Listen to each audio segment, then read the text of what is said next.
Good morning class 11th ए।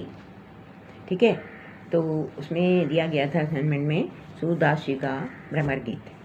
तो सूरदास जी का जो भ्रमर गीत है, पहली बात तो है सूरदास जी का हम बताते हैं आपको कि सूरदास जी का जन्म जो था 1535 ईस्वी में 1535 ईस्वी में, या समझ लीजिएगा सन जो है जो 1478 ईस्वी में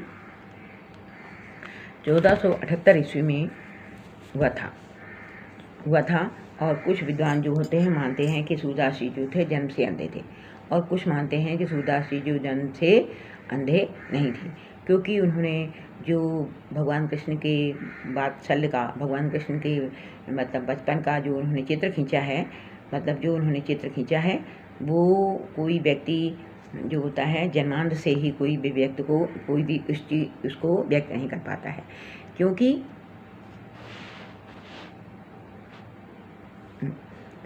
उस चीज़ को कोई भी व्यक्त नहीं कर पाता है, क्योंकि ये होता है कि मतलब जब उन्हें रंगों का ज्ञान ही नहीं था, जब वो जन्मांध थे उन्हें रंगों का ज्ञान ही नहीं था, तो उन्होंने आखिर ये सब कैसे लिख लिया, बचपन के बारे में बच्चा किस प्रकार से चलता है, किस प्रकार से उठता है, ये सब चीज़ें जो थी उनको किस प्रकार से उनको इस चीज़ का ज्ञान हो गया। ठीक है ना, उनको इस बात का किस चीज़ से ज्ञान हो गया। तो कहते हैं कि सूरदास जी जो थे, कुछ उनको विद्वान जन्म से अंधा मानते हैं, कुछ कहते हैं कि बाद में अंधे हुए हैं, क्योंकि सूरदास जी ने प्राकृतिक दृश्यों का, रूप सौंदर्य का और बचपन की जो चेष्टाएं होती हैं और रंगों का जो उन्होंने सूक्ष्म प्रदर्शन किया है, वो जन्मांध के लिए जो होता है बिल्कुल असंभव होता है। तो सूरदास जी की जो रचनाएँ होती हैं, सूरदास की रचनाएँ 3 ही रचनाएँ हैं, सूरसागर, साहित्य लहरी और सूर सारावली और साहित्य लहरी, उनकी रचनाएं हैं। तो सूरदास जी जो थे, मतलब सूरदास जी जो गए, और सूरदास जी की 3 इनकी रचनाएं हैं। तो सूरदास जी जो है मतलब कहते हैं कि एक मानव हृदय जो होता है कोमल भावनाओं का कवि होता है। मानव हृदय मतलब हर व्यक्ति जो होता है कोमल भावनाओं के कवि होते हैं, उसी प्रकार से सूरदास भी कोमल भावनाओं के कवि थे। उन्होंने कृष्ण की प्रेममयी मूर्ति का चित्रण जो होता है, भक्त हृदयों को अलौकिक सुधारस का उन्होंने पान कराया है, और जिससे कि उनके संबंध में सत्य ही कहा गया है कि मतलब सूर तुलसी शशि उड़गन केशव दास। तो डॉक्टर राम कुमार वर्मा जी हैं, उन्होंने भी उनके अलौकिक काव्य से प्रभावित होकर के कहा था कि उनकी कविता मनुष्य जाति के स्वरों में हंसती है और उन्हीं के स्वरों में रोती है। बालकृष्ण के शैशव में, उसके मचलने में, यशोदा के दुलार में, और विश्वव्यापी ये माता और पुत्र के रूप में इनको देखती है। तो इसमें मैंने दिया था भ्रमर गीत, सूरदास जी का भ्रमर गीत। तो सूरदास जी का भ्रमर गीत में जो आता है, देखो लिखा है कि ऊधो मोहि ब्रज विसरत नाही। भगवान कृष्ण जो हैं उद्धव से कहते हैं, भगवान कृष्ण जी जो हैं उद्धव से कहते हैं कि उद्धव मुझे ब्रज की विसरत नहीं, मतलब मुझे ब्रज की याद जो है 1 मिनट भी नहीं भूलती है। ब्रज की याद जो है मुझे 1 मिनट के लिए भी नहीं भूलती है। हंस सुता की सुंदर कगरी अर कुंजन की छाई। हंस सुता मतलब यमुना का सुंदर, कगरी में सुता है किनारा, यमुना नदी का सुंदर किनारा, और कुंजों की छाया, और मतलब जो फल लताएं पेड़ लगे हुए हैं उनकी छाया। वे सुरभि वे बच्छ दोहनी, मतलब वो है गाय और गायों का दोहना, और उनके बच्चों का मतलब बच्छ दोहनी। वे सुरभि गाय और उनके बछड़े और उनका दोहना, खरिक दोहावन जाएं, और खड़के में उनको दोहने के लिए जाना। ग्वाल बाल मिल करत कुलाह, सारे ग्वाल बालों के साथ में मिलकर के शोर मचाना। नाचत गई बाहीं, और एक दूसरे के गले में बाहें डाल करके नाचना, डाल करके उनका नाचना। ये मथुरा कंचन की नगरी मणि मुक्तामल जाहीं।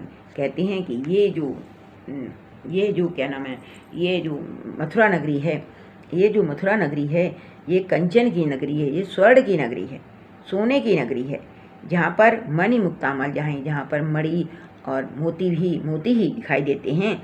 जब ही सुरति आवत बा सुख की, जब भी मुझे उस सुरति मतलब जब जब भी मुझे उस सुरति व सुख की, जब मुझे उस सुख की याद आती है।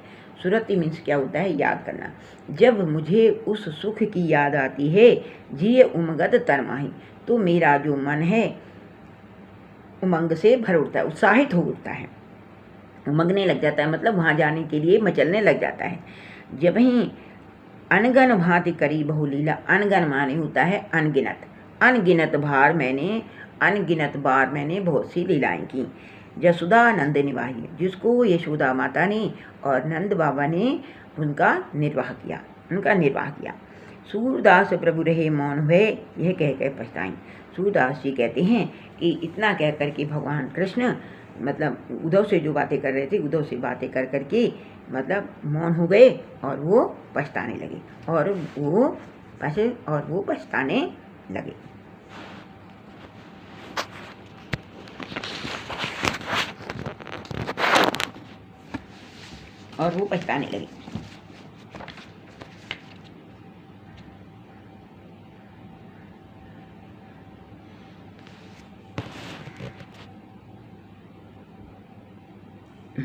अब देखिएगा भ्रमर गीत हो जाता है।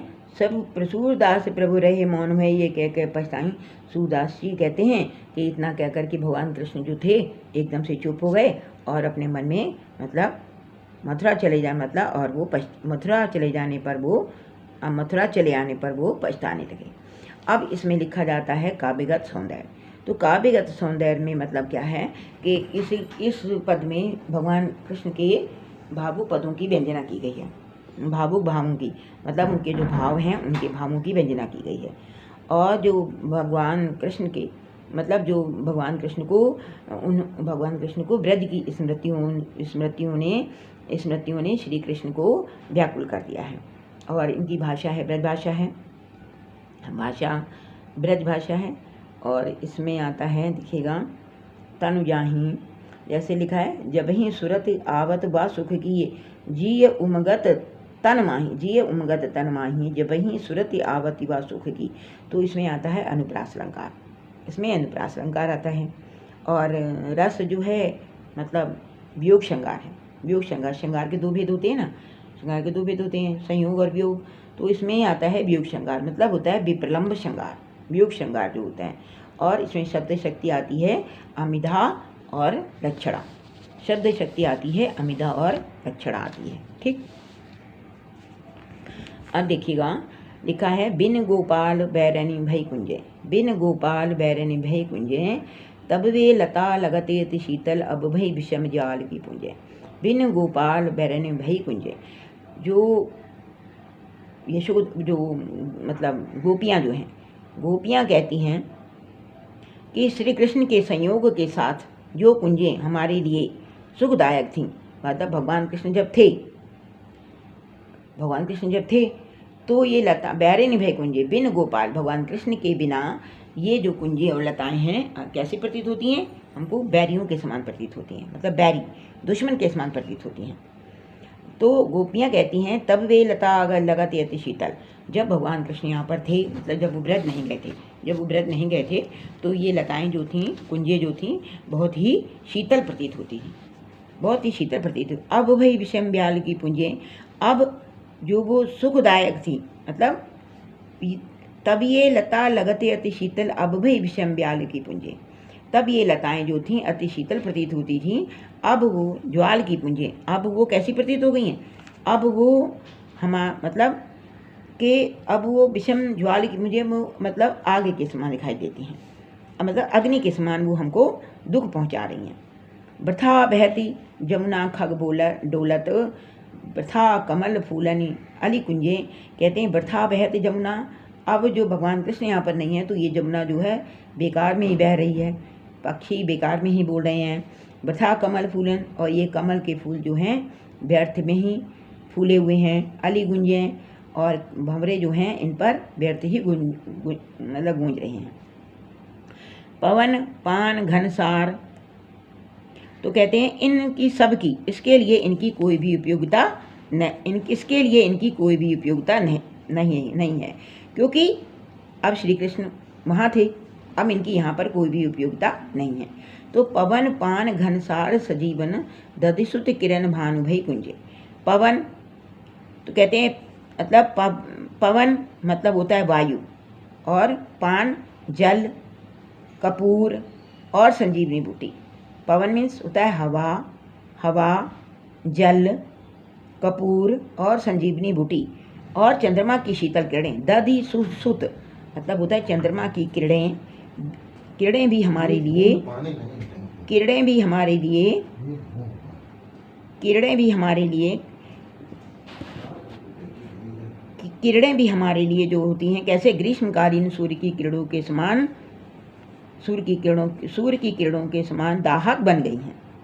कहते हैं पवन हवा, हवा जल और नहीं हवा जल कपूर और ये संजीवनी बूटी, और दधिसुत मतलब सूर्य की चंद्रमा की जो सूर्य की जो किरणें हैं, दधिसुत और जो चंद्रमा की शीतल जो किरणें हैं, सूर्य की नहीं चंद्रमा की, दधिसुत चंद्रमा की जो किरणें हैं, किरण भानु भई पुंजे, अब ये भी हमें ग्रीष्मकालीन सूर्य की किरणों के समान दिखाई देती हैं।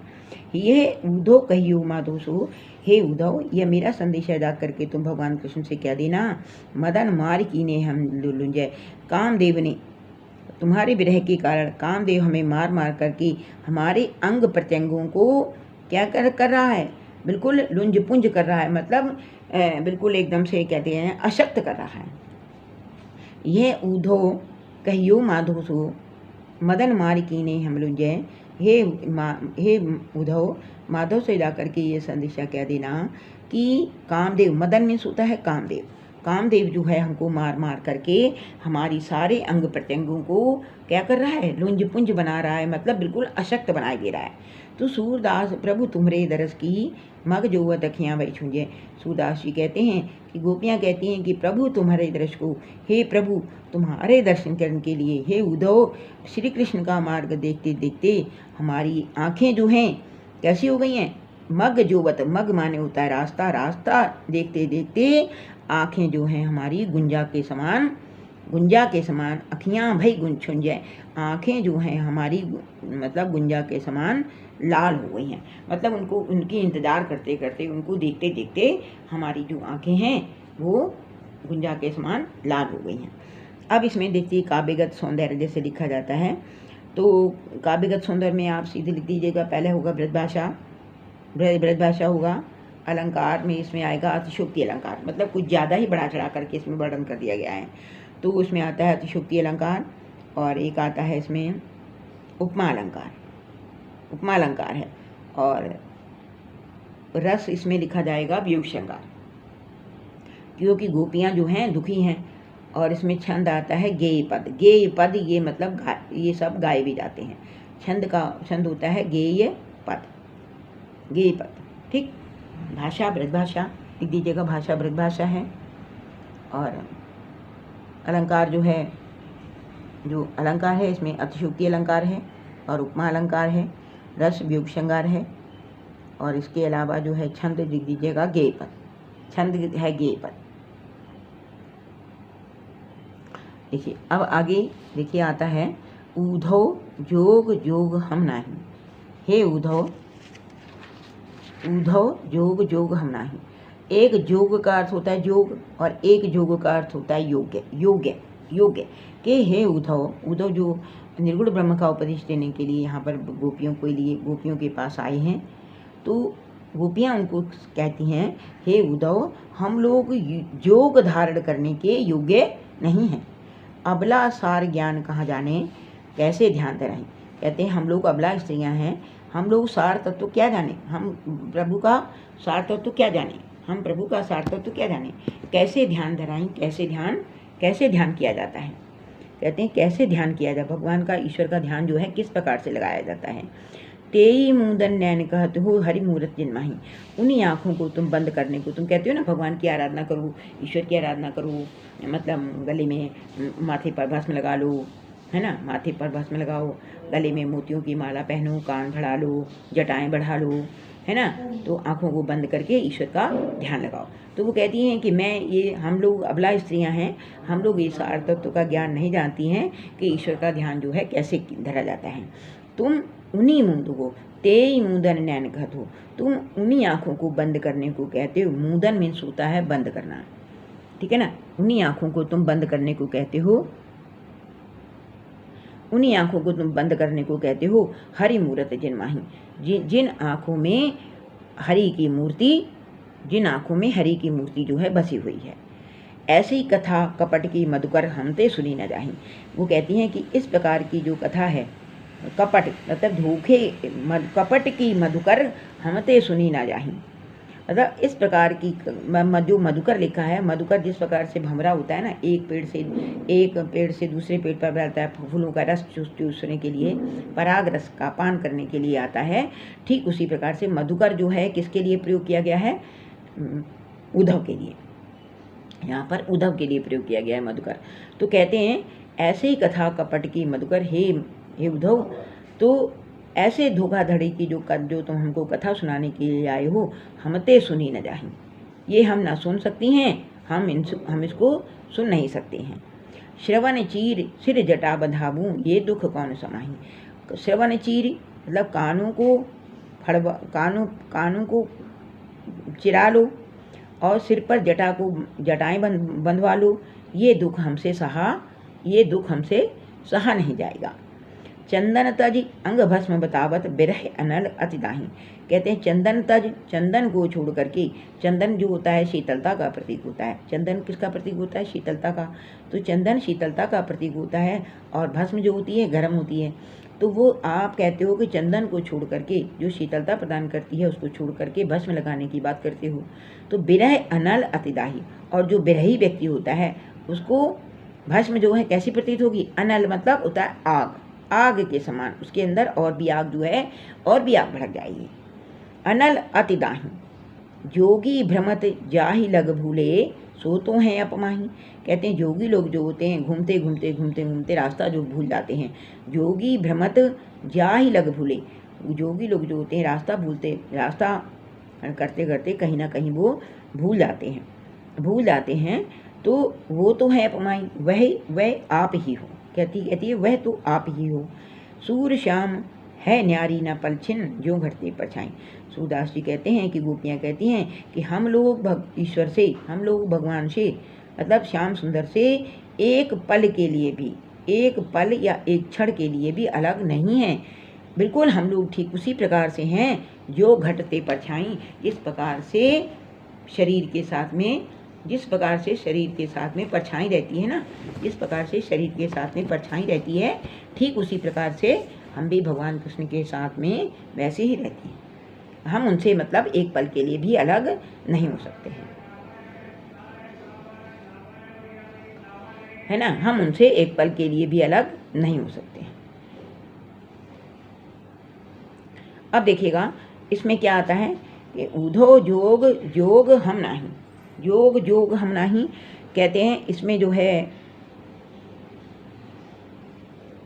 इसमें पहले लिखेंगे कि ब्रजभाषा है, शैली इनकी बीच में मुक्तक आ गई है, और अलंकार इसमें आता है, अनुप्रास अलंकार है, इसमें विप्रलंब श्रृंगार है, ठीक है। इसमें विप्रलंब श्रृंगार और शब्द शक्ति जो है अमिदा और लक्षण है, ठीक।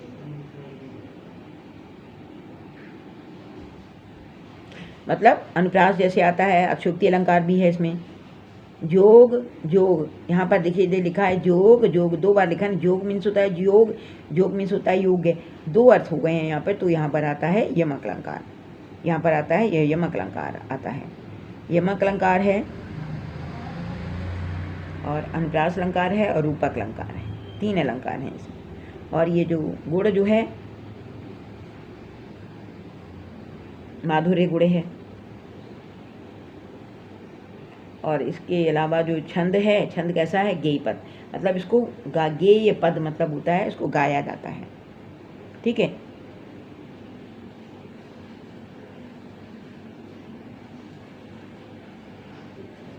देखिएगा अब इसके बाद में आता है मेन पॉइंट पे आइएगा कि निष्दिन बरसत नैन हमारी, निष्दिन बरसत नैन हमारी।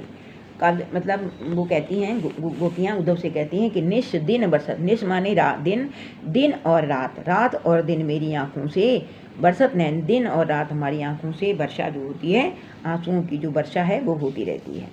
सदा रहती वर्षा ऋतु हम पर जब से शाम सितारे, जबते शाम सितारे हमारी, मतलब सदा रहे तो वर्षा ऋतु, कहती है वर्षा ऋतु जो है हमारे ऊपर सदा ही बनी रहती है। क्यों? जब से भगवान कृष्ण यहाँ से वृंदावन से मथुरा चले गए तब से हमारी आँखों में मतलब हमेशा वर्षा ऋतु ही हम पर छाई रहती है। क्यों? द्रग अंजन न रहित निशिवासर, कहते हैं द्रग, द्रग मीन्स होता है आँखें, अंजन मीन्स होता है काजल। मतलब कहती हैं कि मैं हमारी आँखों से ना रहित निशिवासर, हमारी आँखों में काजल जो है ना दिन में न रात में रहता ही नहीं है। कर कपोल भयकारे, मतलब रो रो करके उनकी आँखों से जो आंसू बहते हैं तो उससे उनके गाल जो हैं पूरे काले हो जाते हैं, उनके पूरे गाल जो हैं काले हो जाते हैं। कंचुक पट सूखत नहीं कबहूँ, और कंचुक पट मतलब उनकी जो चोली है, जो उन्होंने जो चोली पहनी हुई है, आँखों से आंसू निकल करके उनके चोली को भिगो देती है। वो चोली जो है उनकी कभी भी सूख नहीं पाती है, सूख नहीं पाती है। जादिन उर विष नहीं, कंचुक पट सूखत नहीं कबहू उर्विच भात बना रही, मतलब आँखों से आंसू जो बहते हैं उससे कपोल मतलब गाल काले हो जाते हैं, और काले गाल से आंसू निकलते निकलते उनके कंचुक पट सूखत नहीं, उनकी चोली भीग जाती है, और उनके वो हृदय से होते हुए मतलब वो एक परनाले की तरह बहने लग जाते हैं, परनाले की तरह बहने लग जाते हैं। जिस प्रकार से एक नाला बहता है उस प्रकार से उनके आंसू बहते हैं। कहते हैं आंसू सलिल सबय भय काया, आंसू सलिल सबय भय काया पल न जात रिष्टारी।